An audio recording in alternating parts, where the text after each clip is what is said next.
ಗಂಡು ಮೆಟ್ಟಿದ ನಾಡು.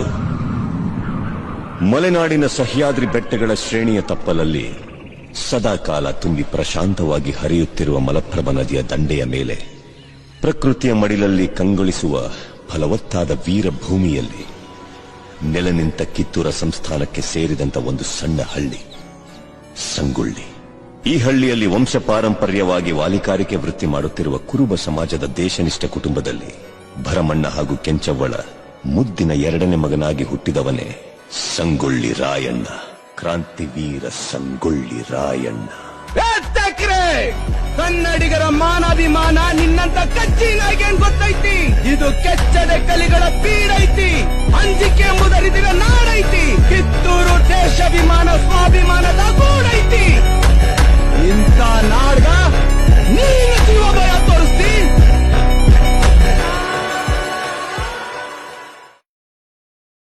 ಜನವರಿ 26ರಂದು ಗಲ್ಲಿಗೇರಿದ ಸಂಗೊಳ್ಳಿ ರಾಯಣ್ಣನ ಕಳೇಬರವನ್ನು ಅಲ್ಲಿದ್ದ ಅವನ ಅಭಿಮಾನಿಗಳು ದೇವಲೋಕದ ಪಾರಿಜಾತ ಪುಷ್ಪಮಾಲೆಯಂತೆ ಎತ್ತುಕೊಂಡೊಯ್ದು ಸಮಾಧಿ ಮಾಡಿದರು.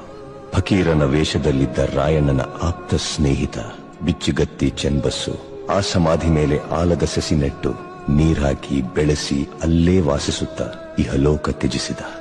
ಅಂದಿನ ಆಲದ ಸಸಿ ಇಂದು ಬೆಳೆದು ದೊಡ್ಡ ಹೆಮ್ಮರವಾಗಿ ನಿಂತಿದೆ. ಇಂದಿಗೂ ರಾಯಣ್ಣನ ಭಕ್ತರು ಜಾತಿ ಮತ ಧರ್ಮಗಳ ಭೇದ ಭಾವವಿಲ್ಲದೆ ಹುಟ್ಟಿದರೆ ನಿನ್ನಂತ ಮಕ್ಕಳು ಹುಟ್ಟಲಿ ಎಂದು ತೊಟ್ಟಿಲು ಕಟ್ಟಿ ಹರಕೆ ಹೊತ್ತು ದೇವಮಾನವನಿಗೆ ಪೂಜೆ ಸಲ್ಲಿಸಿ ಫಲ ಸಿಗಲೆಂದು ಸೆರಗೊಡ್ಡಿ ಬೇಡುತ್ತಾರೆ. ರಾಷ್ಟ್ರಪ್ರೇಮಿ ಸಂಗೊಳ್ಳಿ ರಾಯಣ್ಣ ಮರಣವಾದ ಸುಮಾರು 116 ವರ್ಷಗಳ ನಂತರ ರಾಯಣ್ಣನ ನುಡಿಯಂತೆ ನಟ್ಟ ನಡು ರಾತ್ರಿಯಲ್ಲಿ ದೇಶ ಬಿಟ್ಟು ಹೋಗುವ ಪ್ರಸಂಗ ಬ್ರಿಟಿಷರಿಗೆ ಬಂದೊದಗಿತು. ಅಚ್ಚರಿ ಏನೆಂದರೆ ರಾಯಣ್ಣನ ಹುಟ್ಟಿದ ದಿನವಾದ ಆಗಸ್ಟ್ 15ರಂದೇ ಭಾರತಕ್ಕೆ ಸ್ವಾತಂತ್ರ್ಯ ಬಂದಿತು.